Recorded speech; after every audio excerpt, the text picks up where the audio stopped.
Don Manuel Reyes, presidente del Ateneo de nuestra ciudad, señoras, señores, hermanos todos, buenas noches. Vamos a comenzar este acto con las preces de rigor. Para ello solicitamos la presencia de nuestra delegada de culto, doña Rosa Domínguez.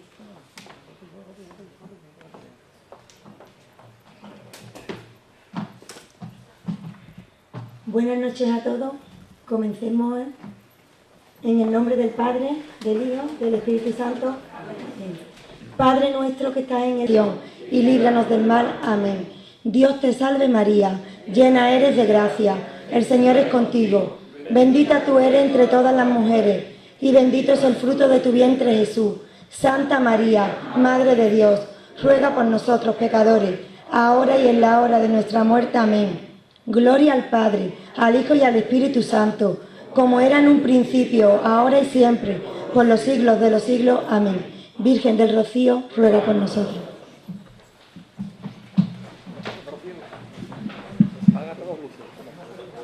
Hoy, en nuestro último día de conferencia dentro del 9º ciclo cultural que realiza nuestra hermandad, vamos a poder deleitarnos con la conferencia Irlandeses e ingleses en Sanlúcar, Colegio y Capilla de San Jorge, a cargo de nada más y nada menos que de don Manuel Romero Tallafigo, catedrático en Historia de la Universidad de Sevilla, y que será presentado por nuestra delegada de Cultura y Formación y exalumna del conferenciante, doña Cristina Barba Espinal. Un fuerte aplauso.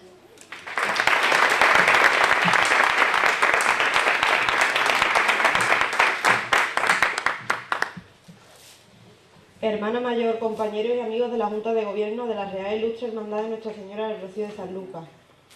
Manolo Reyes, don Manuel Reyes, presidente del Ateneo de nuestra ciudad. Hermanos de nuestra madre, señoras y señores, buenas noches a todos. Hoy me sitúa delante de este atril una importante labor. Una labor que no es otra que intentar presentaros al conferenciante que esta noche nos acompaña. Don Manuel Romero Tallafigo es natural de nuestra ciudad, Sanlúcar de Barrameda, y vecino de la ciudad de Sevilla, donde tiene su residencia. Es hoy en día una institución en la archivística y la paleografía actual. Desempeñó su trabajo durante años en el Archivo General de India y de allí pasó al área de Ciencias y Técnicas Historiográficas de la Universidad de Sevilla. Actualmente es catedrático emérito de la misma. Don Manuel es autor de varios libros, entre los que se encuentran títulos como Diplomática del Documento en la Edad Contemporánea, Archivos de la Iglesia de Sevilla, Archivística y Biblioteconomía, El privilegio fundacional de Sanlúcar de Barrameda, Alonso Pérez de Guzmán, de libros y archivos y bibliotecas y otros sinfín de títulos. También es autor de varios capítulos del libro Documento Escrito y Documento Fotográfico. Le han publicado varios artículos, entre ellos Notariado, Pluma y Máquina de Escribir en las revistas atlánticas del Derecho, la Historia y la Cultura. Dio apertura a la segunda jornada de difusión de archivos que organiza la Fundación Casa Medina Sidonia. Ha dado en Rota la conferencia Historia de Rota en el Archivo de India, en el Foro Plural Torre de la Merced. En 2010 dio la conferencia en nuestra biblioteca Rafael de Pablos ¿Por qué se queman los libros, bibliotecas y archivos? Su última intervención en Sanlúcar fue en los 9º Premios de la Conservación del Patrimonio 2013, que organiza el Aula Gerión. Pero después de hacerle una breve reseña profesional, ya fuera de formalismo, os quiero presentar a quien para mí ha sido, es y será uno de los mejores profesores de mi vida universitaria. A don Manuel lo conocí allá por el 2008, cuando en mi segundo año de carrera me tuve que matricular en una asignatura, Biblioteconomía y Documentación se llamaba, que cuando vi su nombre no sabía muy bien qué tenía que ver aquello con el derecho y con la gestión en la administración pública. Ahora sí que lo sé. Desde el primer día de clase, una persona entrañable nos enseñaban a mis compañeros y a mí todo lo relacionado con documentos, papeles, libros y un sinfín de curiosidades más. Desde aquel momento, su alumna sanluqueña, como él me decía, formaba parte de aquella pasión por los libros que don Manuel nos estaba inculcando. Don Manuel es una persona amable, divertida y sabia, muy sabia diría yo, con una brillante oratoria que hoy tendremos el honor de comprobar. Como profesor solo puedo decir cosas buenas, y no solo porque con él sacara buenas notas y aprobara siempre, sino porque su trato hacia nosotros era y es inmejorable. Nos hacía pasar las mejores horas de clase que tenía el día en la universidad. A día de hoy Puedo decir que sigo recordando aquellas clases, aquellas excursiones y aquellas anécdotas que él nos contaba con un gran cariño. Por ello y por mucho más, este año pasado coincidimos con él en la entrega de premios que otorgaba el Aula Gerión. Y aparte de darme mucha alegría de verlo, se nos ocurrió proponerle que diera una conferencia en el ciclo cultural que hoy nos encontramos. Cuando le hicimos la propuesta, sin pensarlo mucho, nos contestó: si no tengo nada que me lo impida, allí estaré. Aquellas palabras las recordaré siempre, junto a todo lo vivido a su persona. Y aquí está, para hablarnos sobre los ingleses y los irlandeses que estuvieron en nuestra casa de hermandad y en nuestra capilla de San Jorge. Así que desde el cariño y el más profundo respeto, sin entretenerle mucho más, os dejo con don Manuel Romero Tallafigo. Un fuerte aplauso.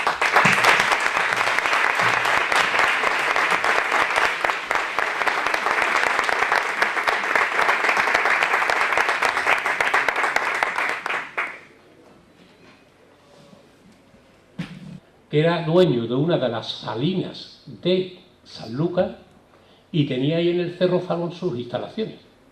Estos ingleses se situaron todos en el barrio bajo, todos en el barrio bajo. Y otra cosa que quiero que aprendáis también, cuando digáis calle Benegil, ¿qué es eso de Benegil? Pues Benegil es un inglés, pero un inglés a la sanluqueña. Un inglés que se llamaba Benefield, field de campo en inglés, Benefield. Y fíjense ustedes Sanlúcar, el inglés, Benegil.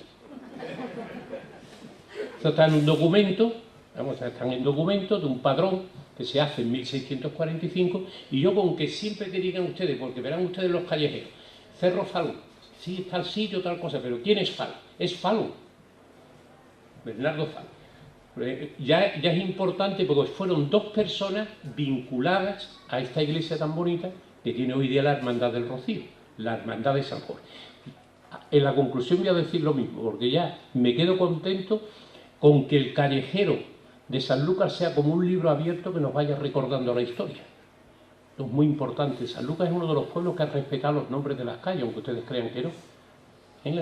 Yo cuando tenía 7 años tenía las calles los mismos nombres. Los mismos nombres.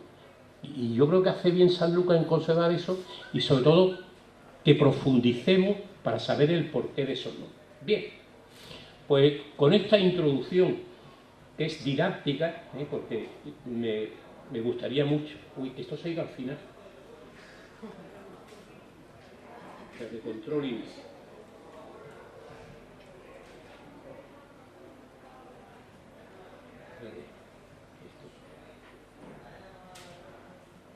Ojo. Perdonen ustedes.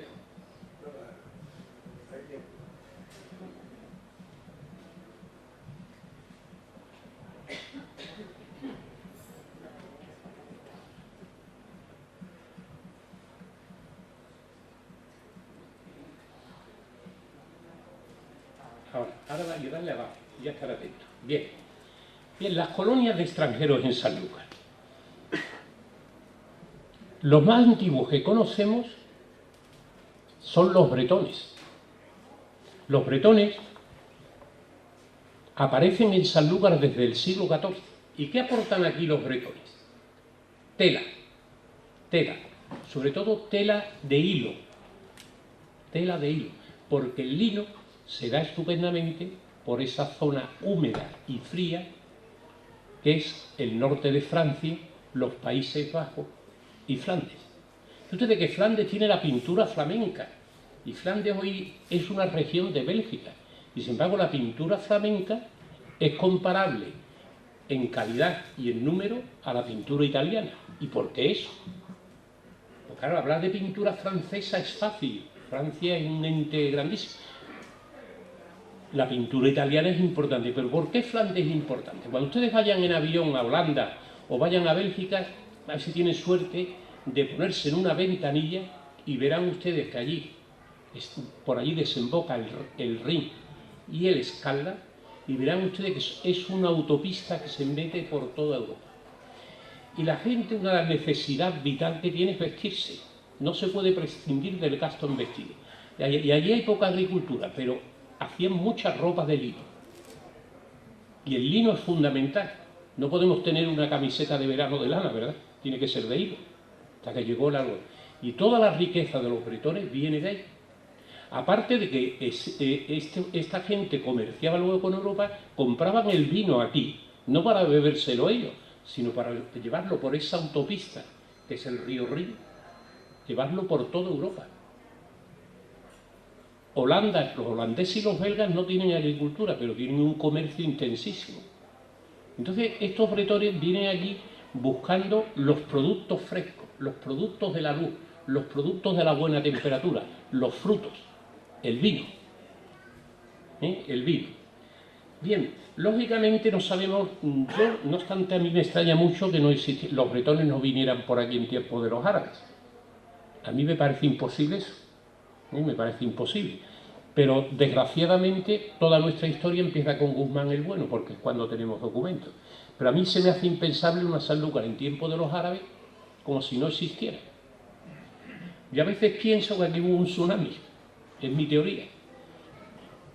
Y aquí hubo un tsunami y la gente se quedó con el barrio alto, porque también me llama muchísimo la atención que la gente de Sanlúcar se viniera a vivir al barrio bajo en 1475.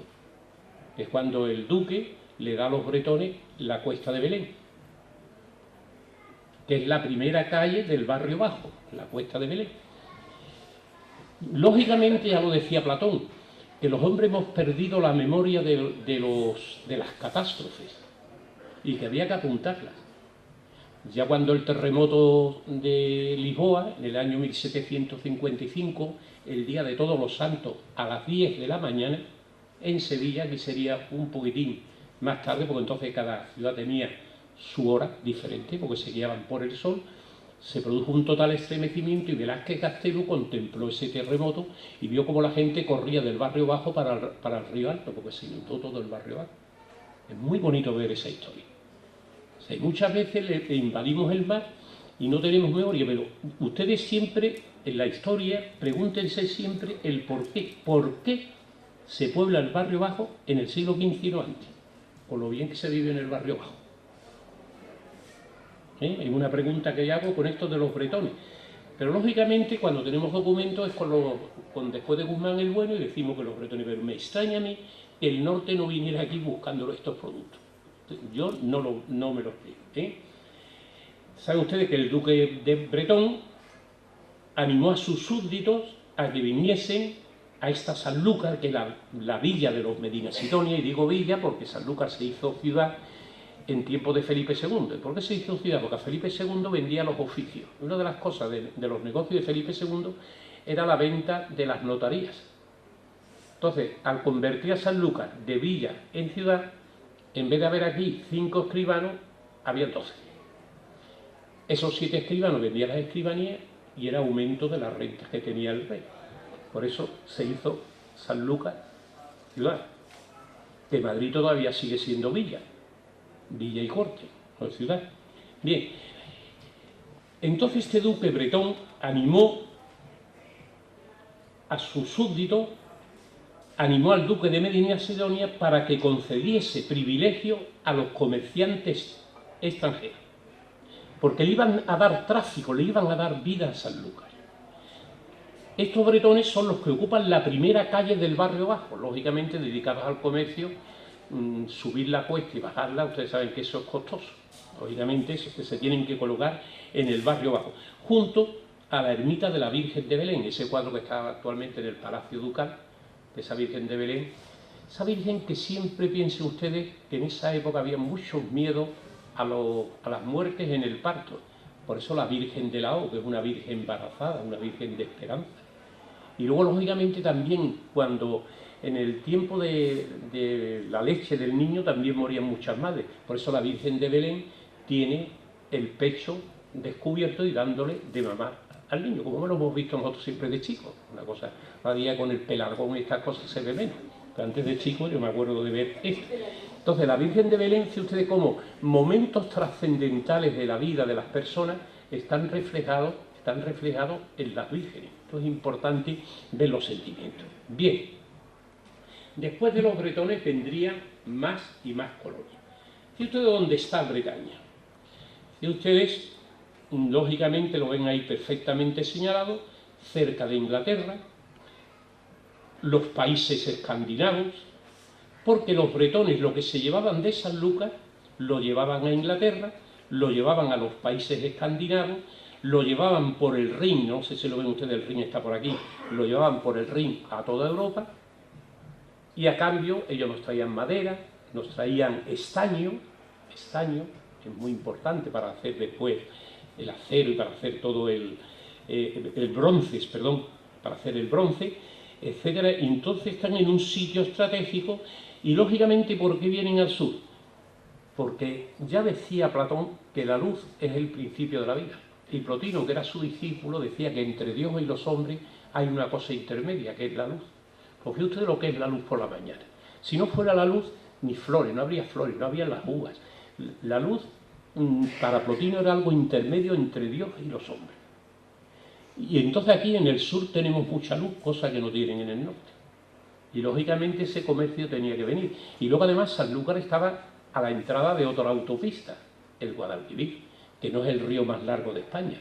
Sin embargo es el río Grande. Pero ¿saben ustedes por qué es el río Grande? Porque es un río profundo. Y es un río que lleva mucha agua. Mucha agua. Pues el otro día pasé yo con el AVE por el Tajo y aquello parecía un arroyo. Ven ustedes Guadalquivir, qué hermosura del Guadalquivir en Córdoba y en todos lados. O el mismo Genil.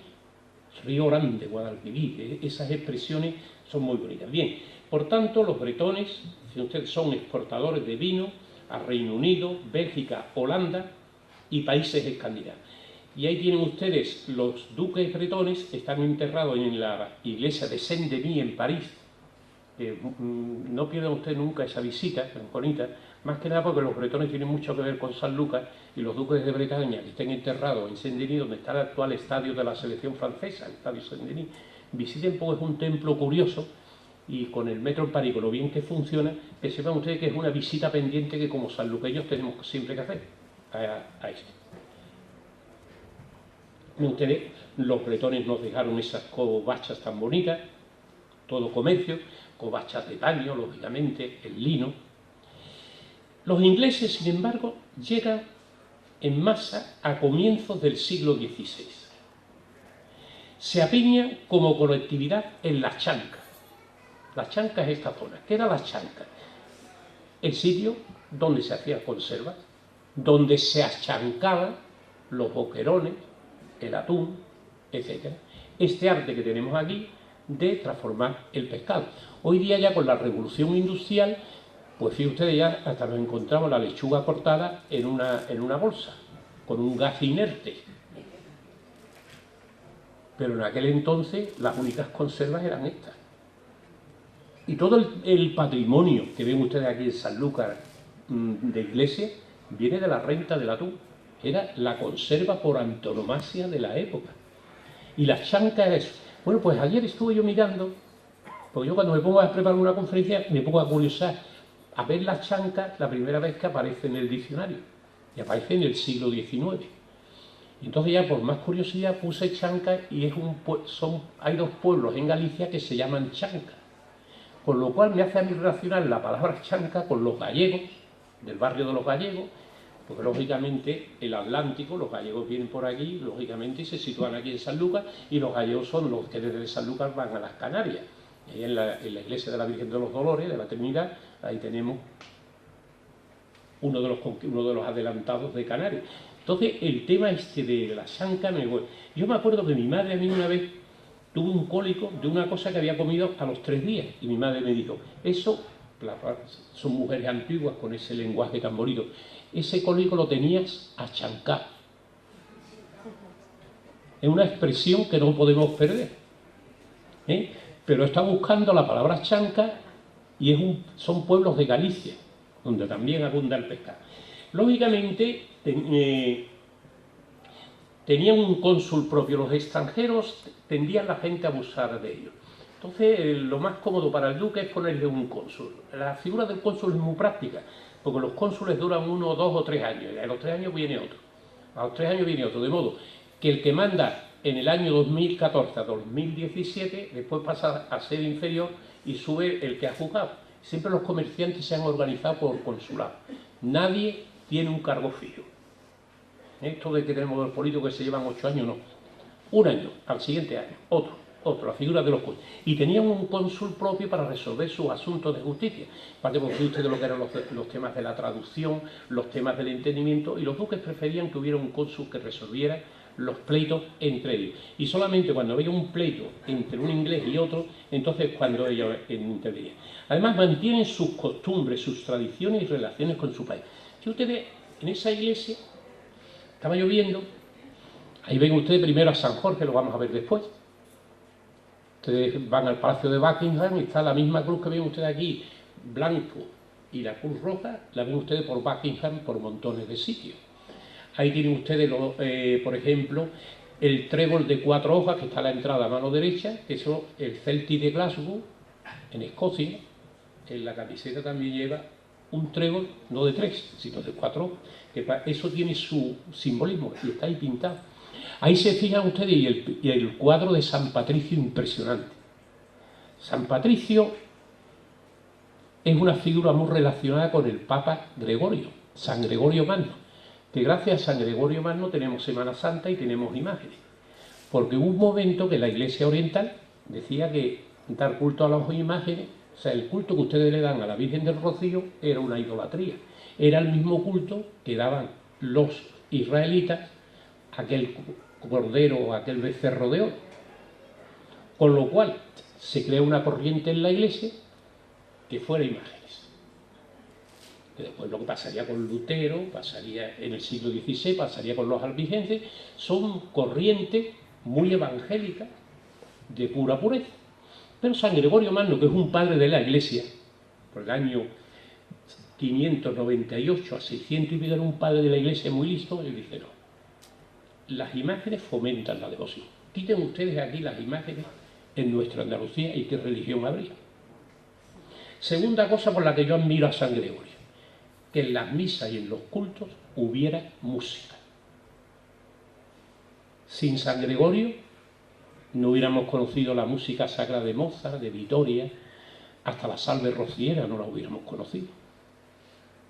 Eso van ustedes a Suiza, van a estas iglesias protestantes y verán ustedes que la riqueza que tenemos nosotros de culto de imagen no la tienen ellos.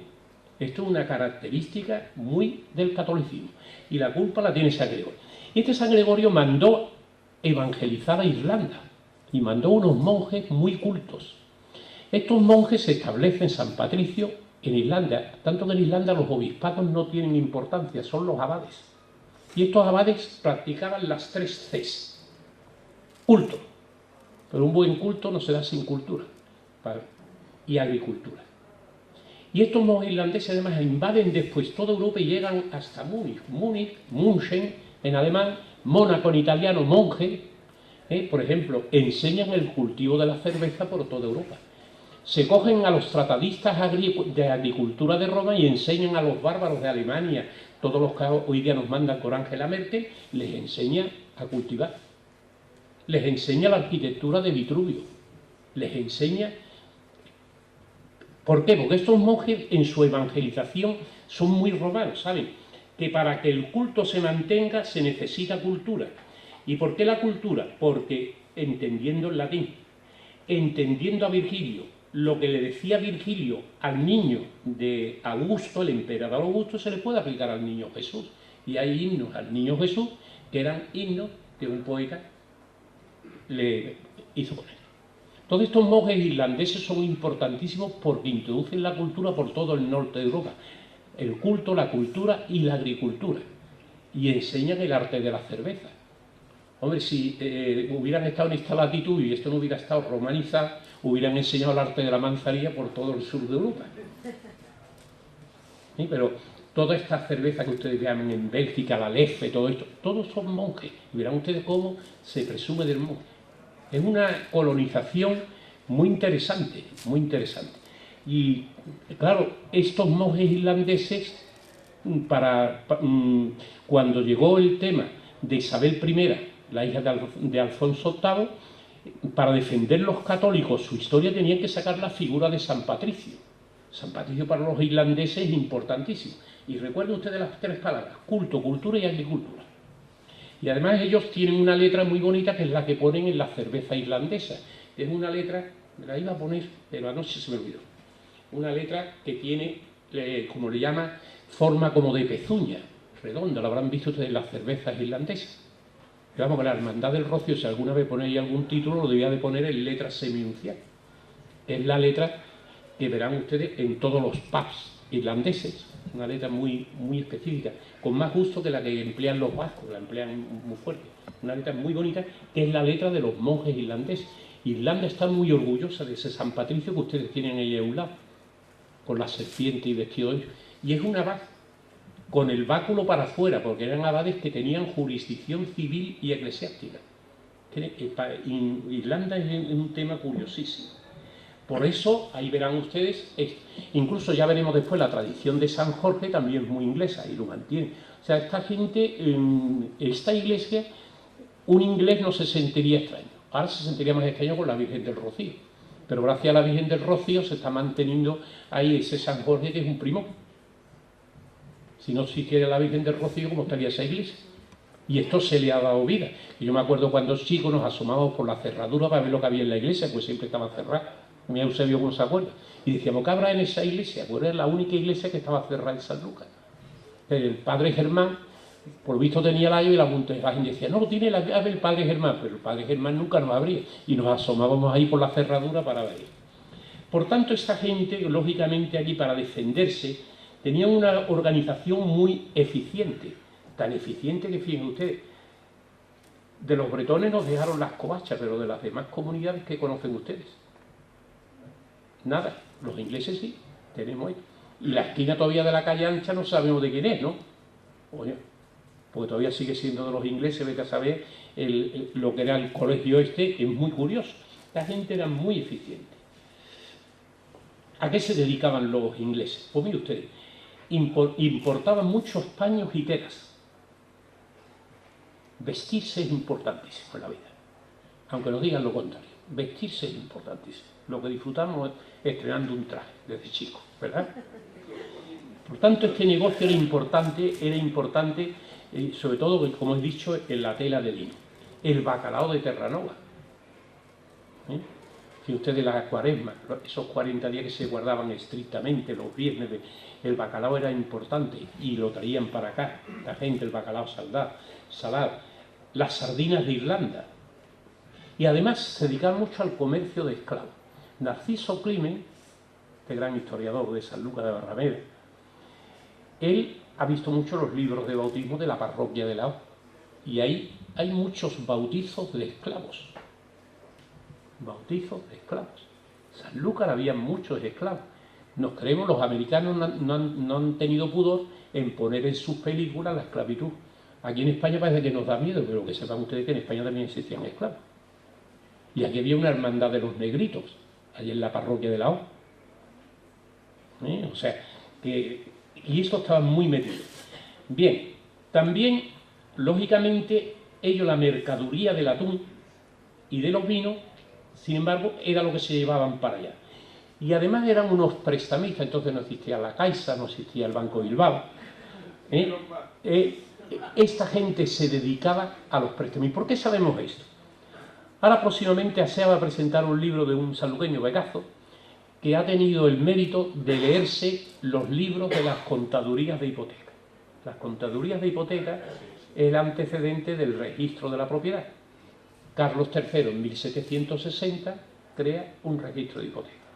Había gente que hipotecaba hasta el trabajo de la viña. Había gente que pedía dinero y como compromiso ir a trabajar durante 3 años gratis. Todo eso está arreglado. Y ese libro es interesantísimo porque vienen los linderos de las casas. Prácticamente se puede hacer una reconstrucción de San Lucas a través de ese registro de la hipoteca, que dura desde 1760 hasta 1870, que es cuando se crea el registro de la propiedad. Y esos registros de la hipoteca estaban ahí en la calle Santo Domingo, donde estaba la notaría, y hoy están depositados en el Archivo Histórico Nacional. San Lucas le quitan los archivos y se queda tan pacha. Yo he conocido en Écija, que fue la directora del Archivo General de Andalucía, a llevarse los archivos de protocolo, las contadurías de hipoteca a Sevilla. Y llegó allí con un coche de mudanza, aquí estoy yo, tal. Y la archivera que estaba allí de Écija llamó a los guardias municipales y los guardias municipales rodearon el archivo y le dijeron a la de la Junta que allí no se entraba.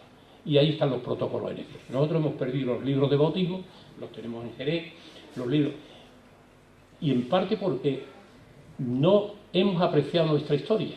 Hoy día yo creo que esto está cambiando, pero hay pueblos que no han tolerado que les quiten sus archivos.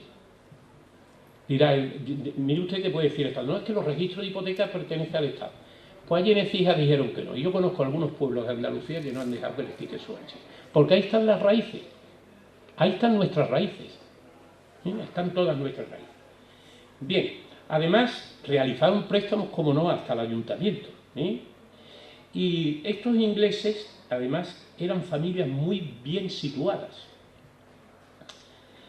¿Y esto por qué? Porque el duque Alonso III, casado con Ana de Aragón, Ana de Aragón, no quiero equivocarme, verán ustedes ahí en el convento de Regina un escudo que lleva los palos o las barras de la señera. En Regina verán un escudito con la señera, que ahora parece que son nada más que de Cataluña, eso de Aragón y un montón de gente. Bien, ahí esta es doña Ana de Aragón, es una de las fundadoras del convento de Regina. Y ellos, este duque es el que les da este lugar para que le abren una iglesia con cementerio. Entonces no existía un cementerio común, sino que la gente se enterraba en las iglesias y lógicamente aquí si hiciéramos excavaciones a lo mejor encontrábamos tumbas de estos ingleses. Y otras 8 casas, algunas de estas de las que estamos aquí, para administrar, donde podían poner un colegio. Lógicamente esos niños, esta gente también tenían niños y tendrían su colegio propio. Querrían que aprendiese inglés, además del sanluqueño que aprendían por la calle. Tenían su colegio, tenían el cónsul administraba justicia. Además, los ingleses no pagaban a los administradores del duque, sino pagaban en el consulado y el consulado es el que llevaba el dinero al duque, porque hacían una especie de tasa global y se administraban así muy bien. Y además fueron autorizados para llevar armas de día y de noche. Eran personas bien situadas, con dinero, y esto viene así en el privilegio. Es un privilegio sin precedente en toda esta zona del sur. O sea, estamos en un sitio muy original de Andalucía, muy original. Esta iglesia de San Jorge y este colegio de San Jorge. Bien, tuvo una estrecha relación con linajes foráneos, por ejemplo, con la familia flamenca de la O. Ahí en Rota he visto yo una calle que se llama Pedro de la O. No sé si aquí en San Lucas hay gente que se llama de la O. La O es un apellido flamenco. Tenemos una antroponimia, o sea, nuestros apellidos, yo Tallafigo, Genovés, o sea, Salátira, hay muchos apellidos aquí que podíamos hacer, lo mismo que se hace arqueología de las piedras, podíamos hacer arqueología de nuestros apellidos, y es cogerse la guía telefónica y ponerse a estudiar los apellidos. Aquaroni, es que tenemos muchos apellidos, muchos apellidos. Bien, esta gente, la colonia iglesia, el cabildo de la villa y la casa ducal hicieron posible la construcción de esta capilla, bajo la advocación de San Jorge. De San Jorge os hablaré después, la cual serviría, ya os he dicho, como cementerio. Además se erigió una cofradía conocida como Cofradía de los Ingleses o Colegio de San Jorge. De manera especial ayudó a ello el mercader inglés Juan Fletcher, que era un exportador de vinos de Jerez. O sea, entonces esta distinción, esta gente estaban por toda la zona. Lógicamente vieron el poder de estas tierras albarizas, el poder de dar esta uva tan buena de estas tierras albarizas, que se ven cuando va uno por la carretera, y se ven esos terrenos de las tierras de Bujel y de pronto tú ves esas lomas de albariza, caliza, con esa uva tan buena, y toda esta gente son los que construyen esta iglesia, que lógicamente en momentos de esplendor en el siglo XVII fue ampliada e incluso se le dio un matiz que al principio no existía, que es el matiz de católico, apostólico y romano. Miren ustedes que ahí están los 2 apóstoles, San Pedro y San Pablo. Eso tiene mucho simbolismo. A Roma la fundó Rómulo y Remo, pero la Roma cristiana la fundan San Pedro y San Pablo. todo este símbolo. Y entonces, estos ingleses católicos, que no quieren saber nada de la anglicana Isabel I, San Pedro y San Pablo. Lo mismo que Roma, ustedes van a las basílicas mayores y ven ustedes unos apóstoles grandísimos, lo habrán visto por las columnas. Es que fíjense ustedes, es que Jesucristo vivió en Jerusalén. La capital de la iglesia tendría que ser, a mi modesto entender, Jerusalén. Entonces, ¿qué dice Roma? No. La iglesia es católica, apostólica, y para decir que soy apostólica, el que va a Roma, desde luego, conoce a todos los apóstoles. Porque se entera uno quién tiene la sierra, quién tiene el cuchillo, los distintos martillos de los apóstoles, nada más que mirando San Juan de Letrán, San Pablo Extramuro, etcétera, etcétera. Por tanto, esos dos apóstoles que ustedes ven ahí tan hermosos, porque son hermosos y que llaman la atención, ese tamaño, esa visibilidad de esos apóstoles nos está dando un mensaje de defensa de la Iglesia católica, apostólica y romana. Además, católica quiere decir universal, pero apostólica, y además romana. ¿Y ustedes Roma cómo se hizo con el protagonismo del catolicismo cuando Jesucristo vivió en Belén, en Jerusalén y en Samaria? Siempre pregúntense ustedes todas las cosas porque es muy interesante. En 1530, Enrique VIII, que lo habrán visto ustedes en las películas, este hombre le da una serie de privilegios, una serie de ordenanzas, y entre ellos el elegir una serie de consejeros y un cónsul, de lo que hemos hablado antes. Tanto Isabel I como Enrique VIII no eran tontos. Este era un sitio muy bueno para informar de todo lo que entraba y salía de América. Una persona que se pusiera ahí en la playa, observando el movimiento, informaba perfectamente al rey de Inglaterra qué llevaba la armada que iba o qué traía la armada. Aquí tenía que haber espionaje y contraespionaje.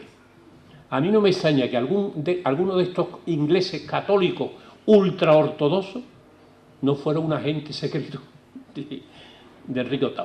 Esta gente no era tonta cuando se establecía aquí. Los ingleses viven en una isla y dependen del exterior y necesitan mucho controlar las comunicaciones. Y por eso los primeros que atacaron al Imperio Español fueron los ingleses con la piratería. Lo que sufriría Sanlúcar en el año 1585 cuando los ingleses saquean Cádiz. Tanto que Cádiz, la Cádiz que conocemos, es una Cádiz casi posterior, a pesar de que tenga los restos, pero saquearon Cádiz.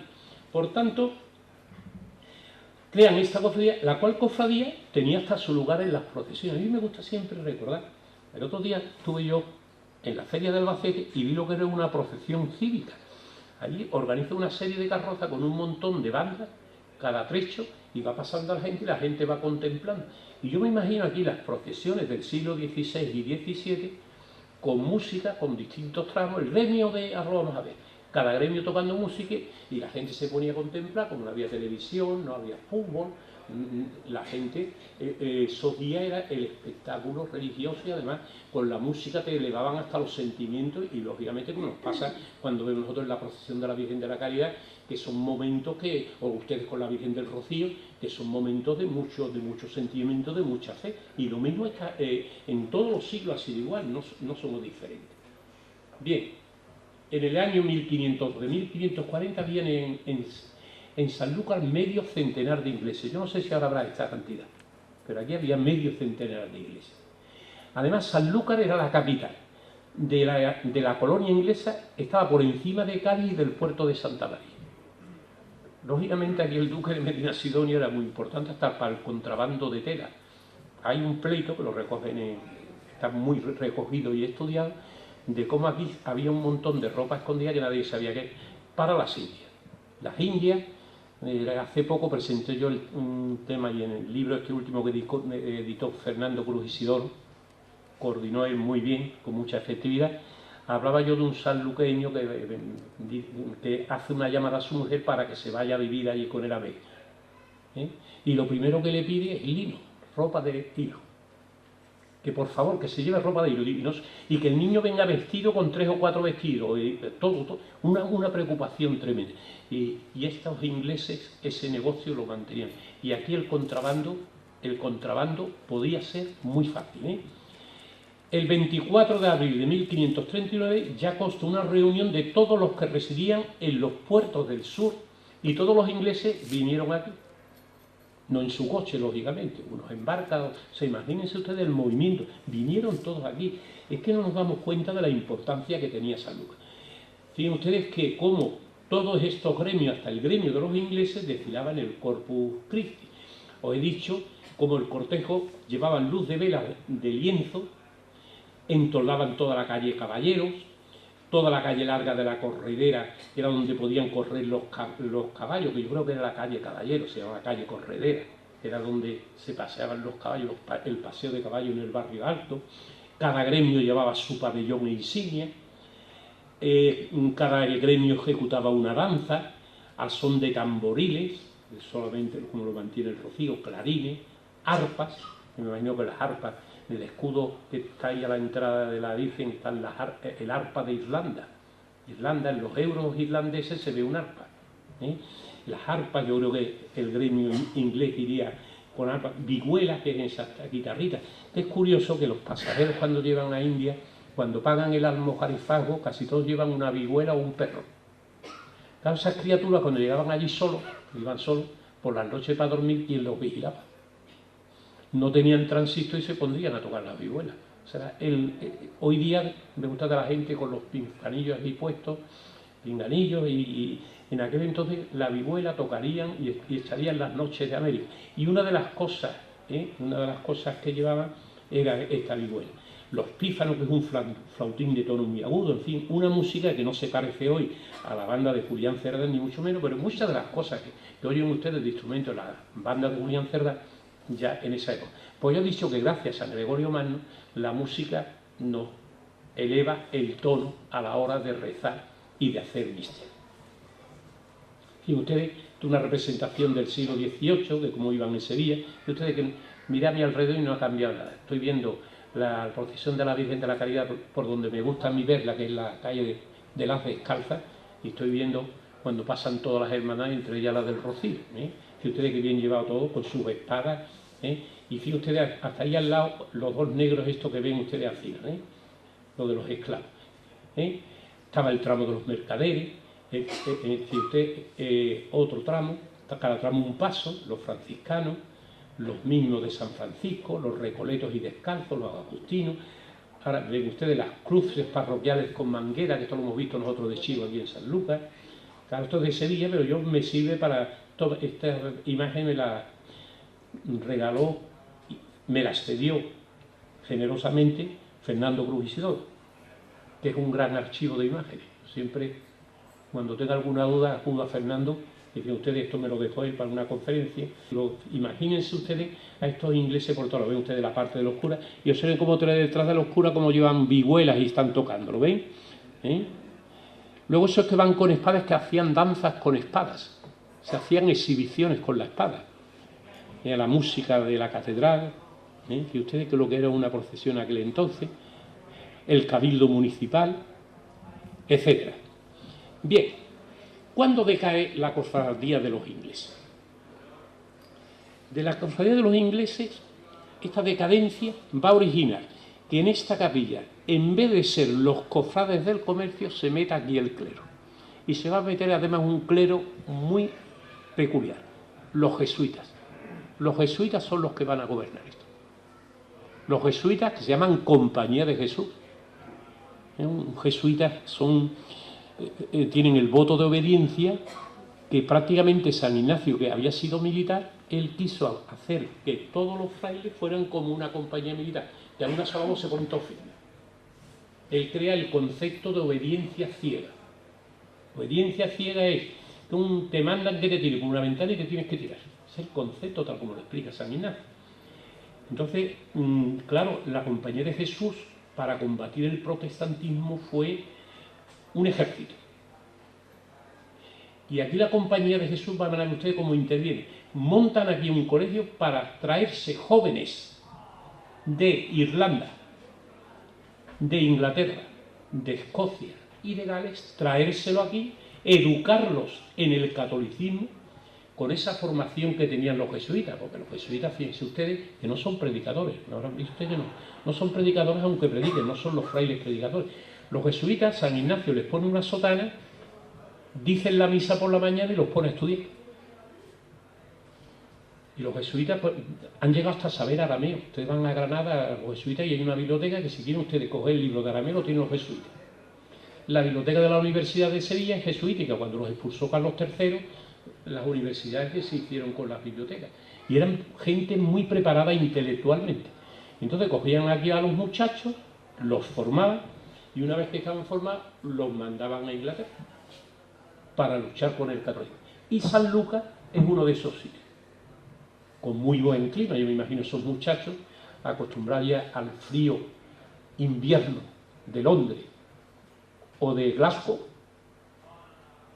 o de Dublín, venirse aquí a San Lucas, y a partir del mes de febrero, cuando empieza aquí la luz ya a jugar ese juego tan bonito que ahora se va terminando, lo estamos viendo, ¿verdad? La luz como va decayendo, ¿sí? Ahí lo tienen ustedes. Esta gente, y todo vino a consecuencia de Isabel I, que entró en conflicto con el rey español Felipe II. Tanto que incluso Felipe II, que se había casado con la anterior reina de Inglaterra, con María Estuardo, no admitía la legitimidad de Isabel I, entre otras cosas porque decía que el matrimonio no había sido legítimo, no era una hija legítima de Enrique VIII, con lo cual Isabel I no quería nada con él. ¿Saben ustedes que el anglicanismo en realidad no se mete con los dogmas? El anglicanismo lo único que dice que el Papa no manda en la Iglesia de Inglaterra. No es como Lutero. Lutero es un cambio de edad. Pero los anglicanos es otra cosa distinta. Por tanto, los católicos, como discuten que Isabel I sea reina legítima, como exigen una fidelidad, Isabel I exige una fidelidad a su dinastía y una enemistad con Roma, en Inglaterra nada más que se respiraba eso, creó el concepto patriótico de Inglaterra esta reina, porque la admiran mucho. Entonces, los sacerdotes católicos se tenían que formar fuera de Inglaterra y ejercían luego su administración allí en Inglaterra en secreto. Y aquí se preparaban las cabezas de los sacerdotes que iban a ir a Inglaterra. Aquí, donde estamos ahora, aquí. Por eso, en esta época cayó en desdicha la iglesia de San Jorge, en parte porque los ingleses con su piratería nos dañan nuestros galeones que venían cargados de plata, nos hacen mucho daño. Tenemos que, ya los barcos no podían ir solos, tenían que montar armadas que salían 2 veces al año, protegidas. Se incluso tuvo que crear un impuesto de la avería. Impuesto de la avería es un impuesto especial que crean para proteger las armadas. Un poco como pasa con el terrorismo ahora. Hay que ver la cantidad de puestos de trabajo que ha creado el terrorismo. Ustedes, el otro día estuve yo en la Biblioteca Nacional y para entrar a la Sala Cervantes a ver el manuscrito de Fray Pedro Beltrán de la Caridad Guzmán, no se pueden ustedes imaginar por lo menos 15 guardias. Hasta me hicieron sacar de un maletín que llevaba la maquinilla de afeitar. Y ustedes van a los aeropuertos, fíjense ustedes, pues lo mismo pasó aquí con la piratería. España se tuvo que gastar mucho dinero en defender sus convoyes. Por tanto, los pocos ingleses que quedaron aquí, porque el comercio, esa línea de comercio que yo os he señalado antes, se rompió, se fueron de aquí y dejaron esto a sacerdotes. Y de los sacerdotes inmediatamente vinieron los jesuitas. Entonces cambia totalmente el sentido de esto. El día de San Jorge de 1521, que es un 24 de abril, muy bonita la fecha de San Jorge, porque la fecha de San Jorge siempre cae en Pascua de Resurrección. Saben ustedes que la Pascua es el primer domingo posterior al primer plenilunio, posterior al 21 de marzo. Con lo cual, si el plenilunio es el 20 de marzo, la Semana Santa cae el 18 o el 20 de abril. Que sí, lo saben ustedes. Y si el plenilunio es el día 22 de marzo, pues tenemos la Semana Santa, el martes santo, el día de San José, que lo hemos visto la semana pasada. Esto de guiarnos por el calendario lunar es una cosa muy interesante. Bueno, el día de San Jorge todas las fiestas de los santos están pensadas poniendo en el calendario. Ya en el zodíaco el sol empieza a aumentar su luz. Los días se van haciendo más largos. Esto a mí me gusta contemplarlo. Yo me acuerdo en el Evangelio cuando estudiamos, cuando San Juan conoce a Jesucristo ya de mayores, cuando el bautismo, le dice San Juan a Jesucristo: yo debo de menguar, yo debo de disminuir para que tú crezcas. El día de San Juan, 24 de junio, que es el día más largo del año, empieza a menguar el día, para que llegue el día 25 de diciembre y empiece el niño de Jesús. Quien domina la cronología, domina las mentes. La fecha del nacimiento de Cristo no es histórica, ni la fecha del nacimiento de San Juan. Se escogieron esas fechas en función del sol. ¿Y por qué se escogieron? Porque en el paganismo esos días también se celebraban con un sentido pagano, con este sentido que yo os estoy dando. Por lo tanto, el día de San Jorge es muy curioso hasta verlo en cuando está situado en el esto. Fíjense ustedes que en esta época, en 1585, Felipe II plantea la invasión de Inglaterra, en parte porque consideraba a Isabel como reina ilegítima. Y quiere invadir Inglaterra, y fue aquello, como saben ustedes, un fracaso impresionante. Ese día de San Jorge de 1591 se reunieron los 8 hermanos que habían solamente de la cofradía. 4 residían en San Lucas, 2 en Jerez, 1 en Cádiz y otro en Sevilla. Fíjense ustedes el protagonismo de esta iglesia de San Jorge, que no la vendemos. Y lo que querían decir, que qué pasaba con esta hermandad.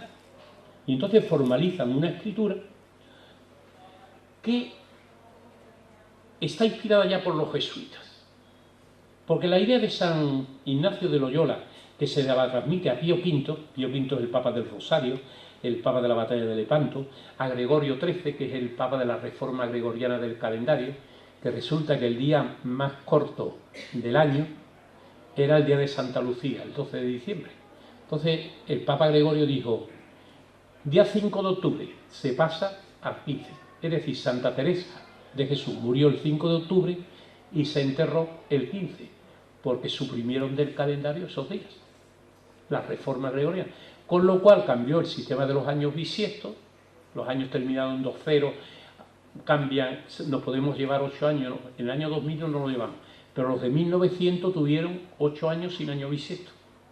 Yo no he tenido esa experiencia nunca, ni la tendré, porque los que pasamos el año 2000, como 2000 es divisible por 4, no, pero 1900, como no era divisible, hizo una reforma de modo que no se produjera esa desviación del sol. Un papa interesantísimo, y ahí los jesuitas también. Además, este Pío V forma allí el Colegio Germánico en Roma.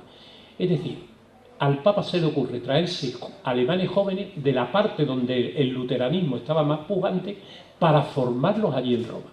Y forma el Colegio Germánico. Por tanto, creen los jesuitas con el Papa Gregorio, que los protege un montón, que era un modelo para los católicos exiliados de Inglaterra. El hacer en Valladolid un colegio para ingleses, para curas ingleses, en Sevilla, en Madrid, en Lisboa, pero para mí San Lucas es de los primeros. Es de los primeros. Y esto va a originar en esa escritura, se ponía bajo la administración de sacerdotes seculares, sustituidos pronto por los jesuitas, nunca podrían traspasar las instalaciones. Lo que pasaba, esto la Hermandad del Rocío lo está usando, la Iglesia de Sevilla lo está usando, pero los propietarios todavía sigue siendo el primado de Inglaterra. Esta escritura es clave para esto. Bien, fíjense ustedes que en esa escritura, qué lástima, esto la ha leído Narciso en el archivo diocesano. Creo que era la labor ha hecho Narciso primero, haciendo esa historia con fuentes del archivo diocesano. Claro, el archivo diocesano, esto era la diócesis de Sevilla, esta iglesia estaba muy preocupada, la diócesis de Sevilla, y hay una documentación. Y esa escritura que estaba aquí en el archivo de protocolo de San Lucas, como se quemó la República, pues gracias a que está en una copia en el archivo diocesano, nos enteramos que este colegio ya era para convertir a los ingleses que llegasen a estos puertos inficionados, o sea, infectados de la herejía, para hacerlos aquí rebeldes a Isabel I. Y además para admitir a todos los compatriotas enfermos, peregrinos y necesitados. Hoy día la Hermandad del Rocío, estoy seguro que también lleva su labor de caridad, pues entonces se está siguiendo también la tradición de esta gente. Se designa como responsable al cardenal Juan Jerónimo Albano, protonotario apostólico, que yo he investigado quién era este Albano y me he ido a Ewell. Ewell es un sacerdote romano, alemán, que en el Vaticano ha hecho una relación de todos los cardenales, de todos los obispos, de cuándo empezaban a gobernar y cuándo se morían.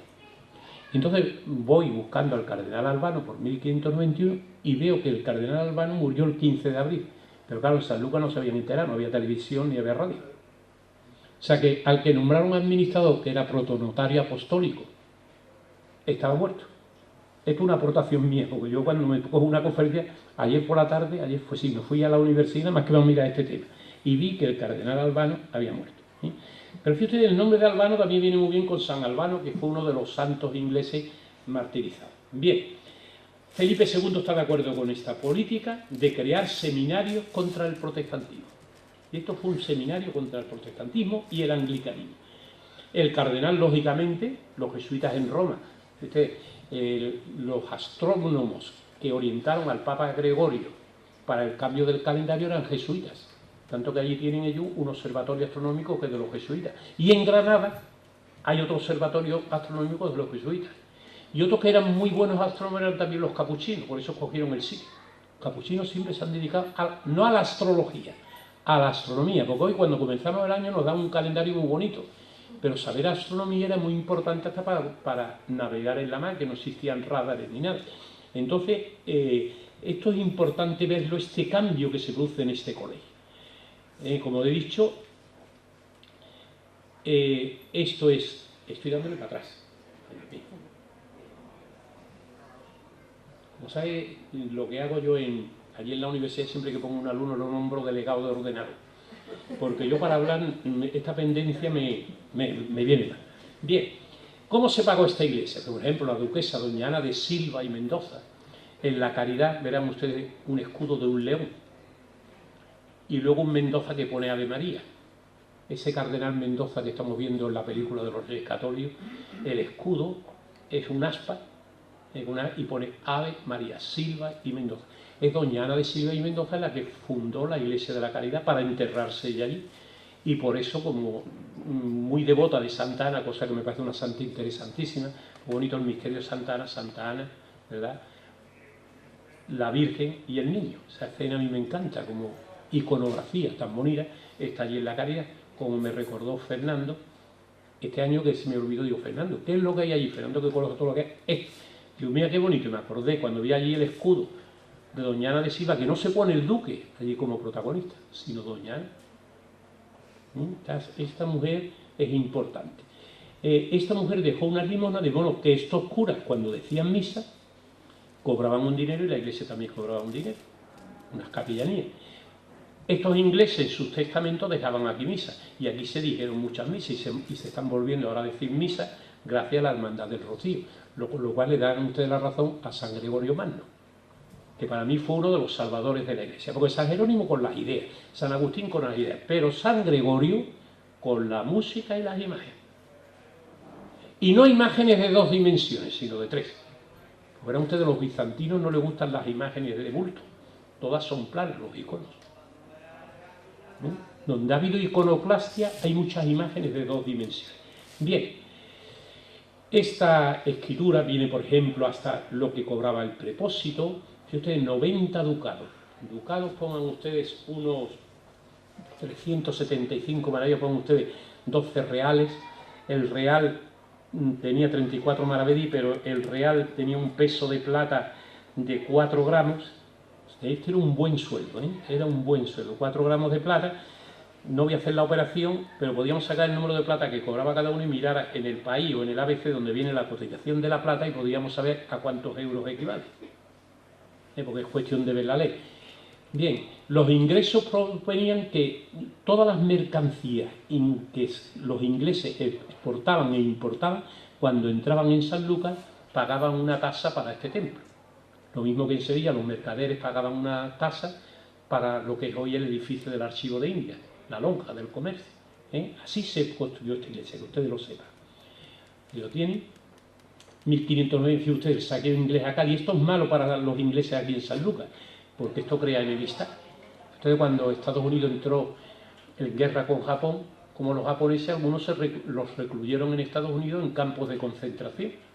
Cuando hay una guerra entre dos países, lo pasan mal los que viven en este país. Estos ingleses que estaban aquí lo pasaron muy mal cuando el saqueo inglés de Cádiz. Pero fíjate, ya en 1597, un jesuita que le escribe a otro, y la carta está en el archivo de los jesuitas de Roma. Allí los jesuitas tenían un general, y este general era muy listo. En cada colegio tenía que mandar una carta anual contando todo lo que pasaba en Sanlúcar. De modo que si ustedes van al archivo de la casa del general de los jesuitas en Roma, de Sanlúcar de Barrameda, encuentran ustedes una memoria. Como pasaba aquí con los hermanos de las escuelas cristianas, que también tenían obligación de hacer una memoria cada año. Tanto que Narciso Climent, cuando hizo la historia de los 100 años del Colegio de Sanlúcar, se basó en esas memorias que el hermano director, con esa letra caligráfica, escribía todos los años con todo lo que se había hecho en el colegio. Entonces, en la calle Compañía, allí arriba en el barrio Alto, existía una comunidad jesuítica, y podemos ver, siguiendo esas cartas año a año, un poco lo que pasaba aquí en Sanlúcar. Bien, fíjense ustedes, para que vean ustedes que no, este colegio no era menor, porque 65 seminaristas había en la iglesia de San Jorge. En San Albano de Valladolid, 80. En Sevilla, 63. Para que vean ustedes que estando aquí los duques, con esta aduana especial que existía aquí, los ingleses estaban muy a gusto. Sanlúcar era próspera. Bien, se hace la paz con Inglaterra. En Inglaterra se funda una Spanish Company que le pide a Jacobo I, le pide que esta iglesia les pertenece a él. Sin embargo, y además esta Spanish Company dice que los ingleses sanluqueños eran fugitivos y enemigos de su majestad Jacobo I. Menos mal que la compañía esta duró poco, y entonces esto siguió en manos de quienes estaban, de los ingleses católicos. Pero podía haber esto dado un cambio. Esta Spanish es una historia muy curiosa, y además siguió como prepósito, es decir, como cónsul, cuando era un cura ya era prepósito, un cura católico, no anglicano. Bien, lógicamente, en esta época del siglo XVII empieza otra vez el esplendor, exportan moneda de plata española. Entonces, cuando visiten Europa, yo siempre me llama la atención de que todo lo bonito empieza en el siglo XVI. Te dan a Roma, siglo XVI, XVII, ¿sí o no? Piensen ustedes lo que eran los dos cerros de Potosí. Ustedes fíjense, dos cerros impresionantes. Es como Monteagudo, cuando vamos por la carretera de Trujillo, como es un cerro de plata. Toda esa plata invadió Europa, y toda esa plata pasó por aquí, por Sanlúcar. Ellos vendían los paños, tanto que se dedican a esto. Financian el déficit de Inglaterra en las Indias Orientales, porque Inglaterra empezó a colonizar las Indias Orientales, que toda esta parte de Borneo, de las Molucas, toda la parte de esto. Y aquello era un comercio deficitario. Y aquí los ingleses desde Sanlúcar apoyan esto. Bien, la primera ampliación de la iglesia es en 1631. Es la edad dorada de los ingleses en Sanlúcar. Sanlúcar es el puerto español con más presencia de buques ingleses. Alguna ventaja les daría el duque. Por eso el rey lo primero que hizo fue quitarle la aduana al duque, porque se escapaba mucho más. Entonces piense que todo tiene un porqué. Bien, en 1645, cuando los duques pierden Sanlúcar, pierden la jurisdicción de Sanlúcar, equiparan la aduana de Sevilla con la de Cádiz y la de Sanlúcar, y se acabó el negocio para los ingleses. Ya era igual. ¿Sí?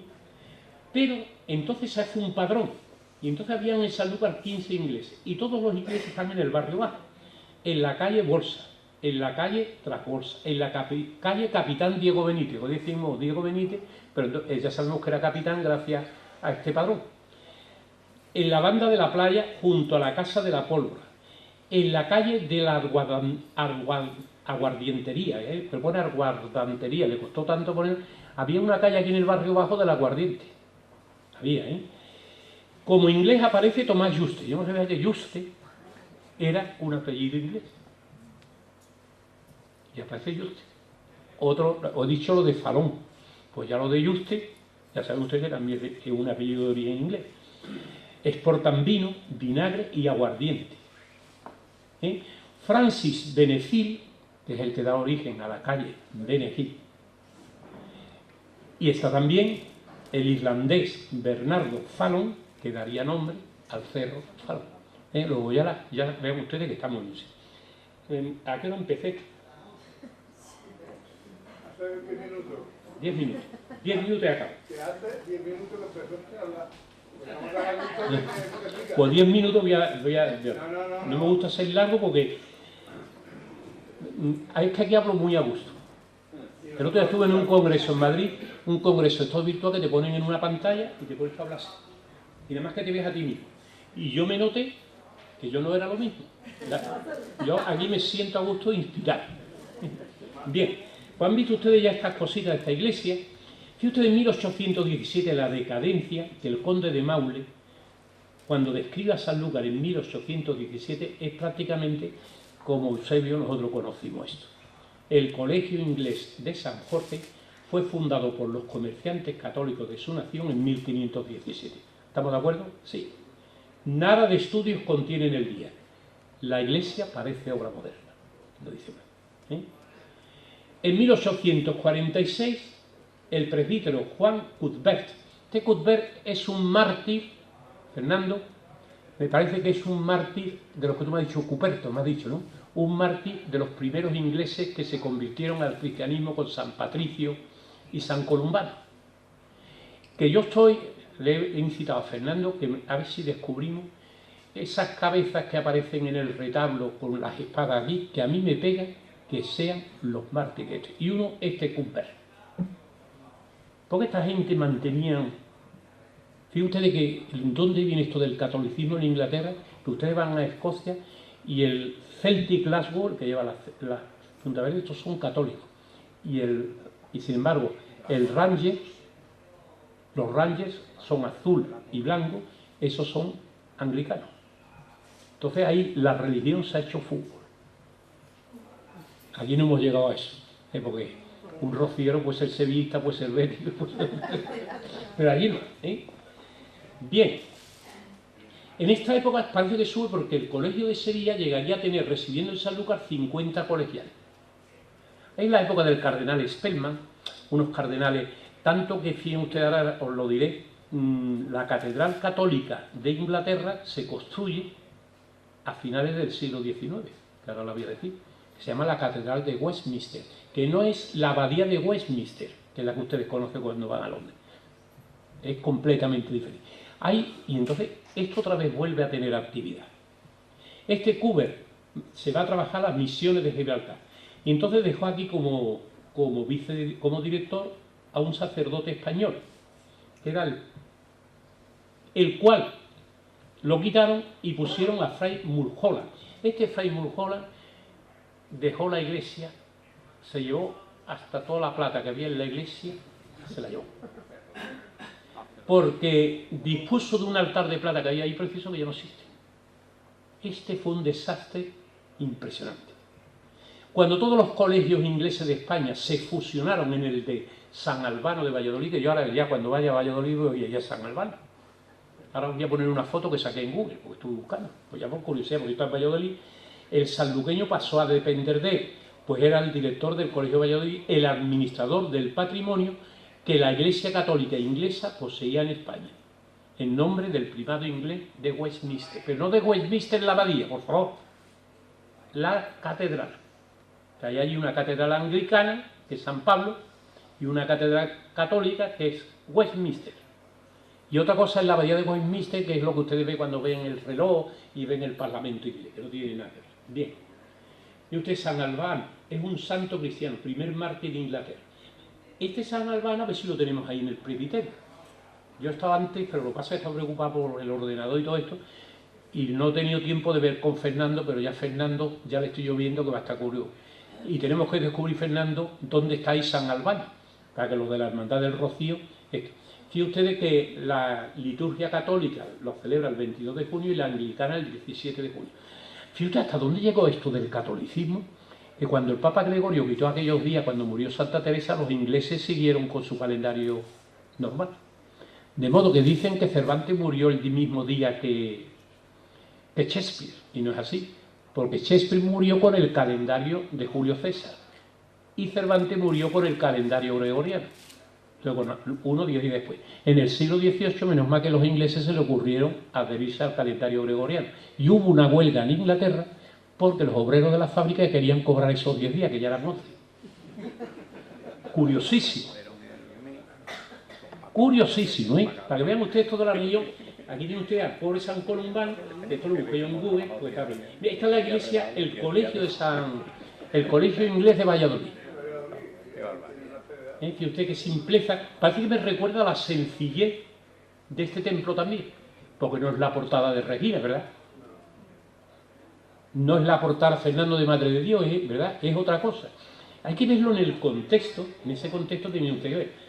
Ustedes, aquí lo tienen ustedes, estaba regentado por la Compañía de Jesús, ya esto lo he dicho muchas veces. Y aquí, vamos, a mí don Luis Núñez, yo le tengo mucha veneración, porque hay que ver la labor que ha hecho este hombre. Y don Germán, el sacerdote, lo conocí yo también. Representaron durante mucho tiempo al Colegio de San Albano aquí en San Lucas. Y tuvieron don Luis, que es un hombre al que San Lucas le tiene que agradecer muchas cosas, tuvo el buen gesto de dejárselo a la Hermandad del Rocío para darle el esplendor que hoy tiene. Por eso, mire usted, esta es la Catedral de Westminster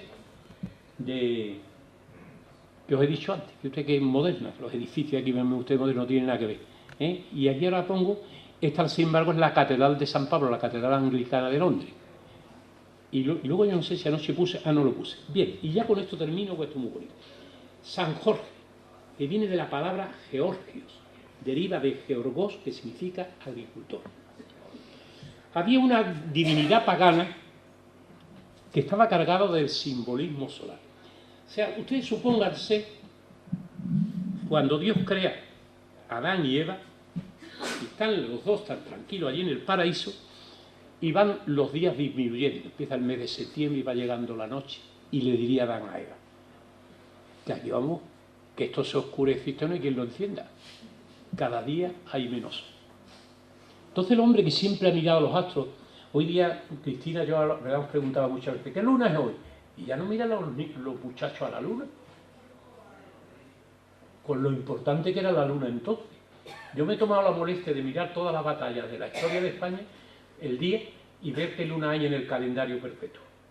Y siempre las cogen en luna nueva. A los jesuitas los expulsaron aquí de San Lucas un día de luna nueva, porque las tropas se acostaron en el barrio bajo a las 12 de la noche, y fueron avanzando y a las 7 de la mañana tocaron en la puerta de los jesuitas un 29 de marzo, y le leyeron el decreto de expulsión, salgan ustedes con el misal y con sus utensilios de higiene, y para allá, todos los libros, todos los cuadros, la custodia se quedaron ahí. Un poco como la desamortización de Rumas. Y Aranda, cuando escogió el día, escogió un día de luna nueva. Porque yo miraba en el calendario perpetuo qué día era el 29 de marzo de 1767. Porque la historia hay que verla así. La historia hay que verla así. Bien. Por tanto, esto de que el 23 de abril, que ya lo celebraron los paganos, el sol sube más alto, ya notamos los días más largos, y abandona la oscuridad de los infiernos del zodíaco, signo mío de Capricornio, por poquísima luz. Cuando empieza ya el zodíaco, empieza el sol a elevarse. Tanto que, fíjense ustedes que la fiesta de San Jorge es una festividad facultativa de la Iglesia. Ahora en el calendario que tenemos, hay fiestas obligatorias y fiestas facultativas. ¿Cuándo son las fiestas obligatorias? Las que los santos están justificados históricamente con mucha profundidad documental. Facultativas la han dejado porque ¿Cómo le quitas tú a Inglaterra, a los católicos ingleses, que San Jorge no sea su patrón porque no está demostrado históricamente? Entonces se llaman fiestas facultativas. Porque el tema de los santos, como se rió tanto Lutero de los católicos, hay que ver lo de las 11.000 vírgenes. Mataron 11.000 chiquillas. Fueron mártires. Eso lo quitaron los jesuitas. Porque eso era un mito pagano que se pasó y lo hicieron santos y así, crearon 11.000 vírgenes. Y así hablaban de la virginidad y de la pureza y 11.000 muchachas que murieron por mantenerse en la virginidad. Y lo quitaron. Bien, fíjense ustedes que si ustedes cogen Horus y Set, que es el dios Horus, el faraón, Horus defiende la barca de Ra con la ayuda de Set contra la gran serpiente Apis. Y esto viene a colación a San Jorge. Es un soldado y triunfador. Es un santo de clases pudientes. Miren ustedes, los clases de santos pudientes, de santos ricos, van siempre montados a caballo o van vestidos de caballeros. Por ejemplo, Santiago, la orden de Santiago. Ahí estaba cualquiera. Una orden, fíjate el pobre del arte, con lo bien que pintaba, no pudo poner, cuando él quiso entrar en la orden, no pudo poner soy pintor, porque como hacía una labor mecánica, que era coger un pincel y pintar, eso no podía entrar en la orden de Santiago. Y entonces él se puso como mérito que era camarero del rey, es decir, estaba en la cámara del rey, donde el rey iba en pijama, porque el rey cuando salía de la cama ya tenía que ir a hacer la comedia, la escena. Entonces él decía que el estar ahí en ese cargo y que él además no cobraba por sus cuadros, sino que él lo pintaba para el rey. No le dieron la orden, pero ahí Felipe IV, el Papa Inocencio intervinieron y le dieron la orden de Santiago. Por tanto, ustedes en San Martín es otro santo de noble, porque va montado a caballo. San Miguel. Miren ustedes la ermita de San Miguel en el barrio alto y verán ustedes como siempre las capellanías son por la gente pudiente. Por tanto es un santo como San Mauricio, son de estos santos soldados, triunfadores, siempre los ponen en caballo, además siempre en caballo blanco. Santiago va a caballo blanco, ¿verdad también? Bien, lo que pasa es que Santiago es contra la morisma y San Jorge es contra el dragón, que el dragón no existe. El dragón es un animal inventado. Guzmán el Bueno, para que nosotros creyéramos, todos los salvadoreños en la historia, que era prácticamente un santo, también le pone matando un dragón en Marrakech. Tanto que vean ustedes en la iglesia de Santo Domingo y aparece Guzmán el Bueno matando al dragón en el escudo. Muy bonito ver la heráldica de Guzmán el Bueno. Con lo cual, un señor que le prestó un buen dinero a Fernando IV y a su madre Doña María de Molina, pues crea el linaje Guzmán el Bueno, y tanto que los salvadoreños nos sentimos muy orgullosos, pero todo es un mito que se ha creado alrededor del personaje. Menos mal que ese mito, con todo el patrimonio que ha creado, lógicamente la casa de los Guzmanes, por eso construyen palacio y todo esto, no se nos ocurre otra cosa, pero eran hombres y personas como nosotros. Si usted es patrón de Génova, de Barcelona, de Huesca, de Inglaterra, la orden de la jarretera, que es como la orden del Toisó, la que lleva Juan Carlos aquí, es la orden de España. Pues en Inglaterra es la jarretera es una liga que se pone en el jarrete, que es el jarrete, el muslo. Eso me enteré un día que me dijo el carnicero, ¿quiere usted jarrete? Digo, ¿eso qué es? El muslo. Y la orden de Inglaterra es la jarretera. Ahí en la orden de la jarretera está la misma cruz que ustedes tienen aquí, la cruz de San Jorge, esa cruz roja. Para que vean ustedes que todo es inglés. Si ustedes, San Jorge es representado matando el dragón. Si ustedes que había un gran lago en Selen, en Libia, donde vivía el dragón. Este comía ganado. Cuando se le acabó el ganado, los seres humanos iba a atacar a los seres humanos. Entonces los de la ciudad dijeron, mira, te vamos a sortear y cada día vas uno, pero no ataques a la ciudad. Y llegó un momento que le tocó a una princesa y apareció ahí San Jorge. Y San Jorge, cuando iba el dragón a comerse a la muchacha, mató a todos. Esto es un mito precioso. Y claro, toda la ciudad de Selen se convirtió al cristianismo. Y esto, los catalanes, San Jorge, si ustedes San Jorge, ahí lo tienen.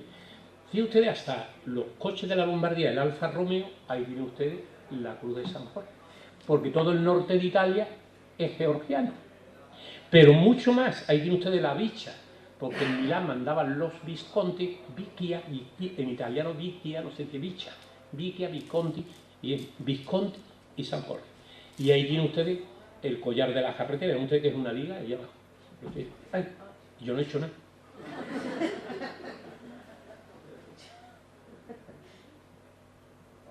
¿Sí? Uy, por Dios, yo no he hecho nada. Que se va calentando esto ya. Bien, ya Perseo y Andrómeda, vean ustedes, en un vaso griego también matando. O sea, para que vean ustedes que está, el San Jorge es un santo, por eso es una fiesta facultativa. Es decir, que este mito de San Jorge es un mito muy bonito, muy fervoroso, pero que sepan ustedes que ya la antigua. Ven ustedes el dragón, Perseo y Andrómeda, lo miran ustedes, porque esto lo verán ustedes, ven ustedes representación de San Jorge y San Teodoro, hay San Jorge con el caballo, cosa importante, santos caballeros, santos caballeros. Ven ustedes aquí en Santa María del Yermo, ahí presenta también San Jorge con el caballo, ven ustedes y el dragón. Y usted qué bonito de este cuadro de Vitale de Boloña, qué bonito, caballo blanco, él con su túnica roja, la aureola de santo, la princesa que guapa al lado, y matando el dragón que se va a comer a la muchacha. Pero aquel dragón de aquí es precioso, miren ustedes cuando lo vean en misa. Es un perro, y luego le con las alas, esa garra, y cómo le clava, que parece un picador. Como aquí en San Lucas habían buenos picadores, yo creo que Pedro Rey se inspiró en un picador porque es impresionante. Bien, y este, el de Pablo Uselo, que usted qué representación más bonita de un caballo. Qué cosa más bonita. Este cuadro no es buena imagen porque no lo encontré bien. Es que tuve un congreso, esto me hubiera gustado, esto le hubiera yo pedido a Fernando estas láminas y seguramente que la tiene más bonita. Pero fíjate qué maravilla ese caballo, cómo rompe, como un cuadro que es de 2 dimensiones parece que tiene 3. Ahora nos dan una pantalla, qué cuadro más maravilloso. Aquí lo mismo. Ustedes, ahí estoy dando al revés. Y ahora aquí viene San Padre y San Pablo, y con esto termino. Para cuando ustedes ven esos 2 hermosos apóstoles, que ustedes sepan que esos santos no están puestos ahí por casualidad, que hay un símbolo. Rómulo y Remo fundaron Roma. Se amamantaban, tomaban la leche de la loba de Roma. San Pedro y San Pablo, la nueva Roma, la capital del cristianismo. Fíjense ustedes, capital, no es Belén, no podía ser Belén, o podía ser Jerusalén. Pero fíjense ustedes como con buenos monumentos, con buenas iglesias, con buena música, Roma se ha convertido en la capital del cristianismo. Muy por ello. Yo no sé esto. Es que ni da el fin. Bien, y ahí como conclusión vienen unas palabras de Pío V que hablándole a Roma San León Magno en el siglo V, dirigiéndose a la ruina romana, les dice esto: los que os han sacado de la ignorancia, os han llevado a Dios, son San Pedro y San Pablo. Por eso la fiesta de San Pedro y San Pablo era cuando los romanos están el 29 de junio, el día que celebraban los romanos la fiesta del Rómulo y Remo. Y ustedes que fácilmente como el cristianismo tuvo esta listeza de hacer un calendario, porque el que domina el calendario domina el tiempo. Fíjense usted la importancia que tiene, por ejemplo, el que empecemos a contar el año 1 y lleguemos al 2000, 2014 y seguimos por ahí. Nos estamos dando una sensación del tiempo lineal. Sin embargo, ¿quién dice que el tiempo en vez de lineal es cíclico?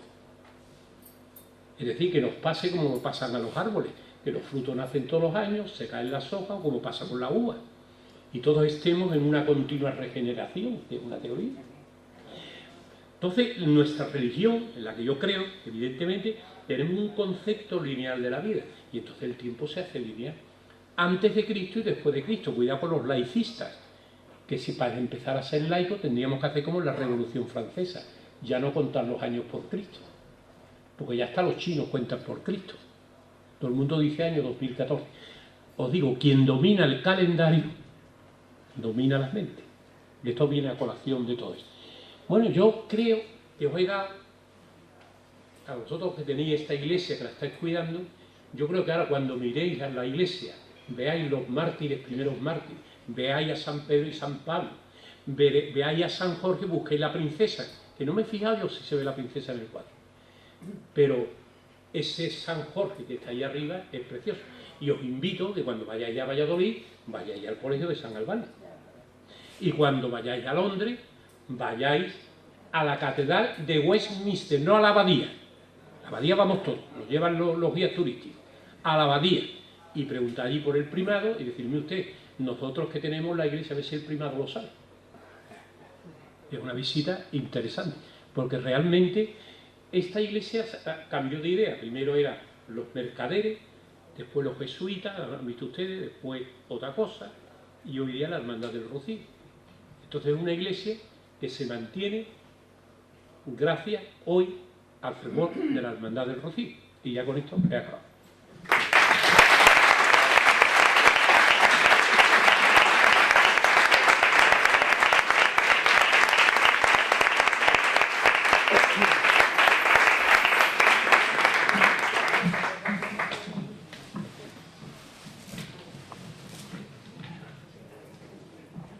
A continuación, la hermana mayor le hará entrega a don Manuel Romero de un detalle en agradecimiento por su participación en este 9º ciclo cultural. Para mí va a ser un gusto y para la hermandad darle este cuadro a don Manuel, pero pasa que nosotros, hay algunos de los que estamos aquí que hace 3 días vinimos de Roma y yo he vivido momentos escuchándolo como lo hemos vivido los demás y se lo agradezco una barbaridad. Para mí es un gran honor. Ha sido muy fácil porque sí que es verdad que a lo mejor hemos pensado en él muchas veces y no sé por qué nunca había coincidido. Tenía que venir Cristina, tenía que haber sido esa noche para que él decidiera. Nos sentíamos los dos muy sanluqueños. Sí, la verdad es que sí. Nosotros, lo primero que dije yo que era de dónde, de Sanlúcar, y quién había de Sanlúcar en clase, ¿verdad? Yo pregunto siempre quién hay de Sanlúcar. Pues yo hoy me siento más orgullosa de ser sanluqueña teniendo así es. Así que muchas gracias, don Manuel. Muchas gracias.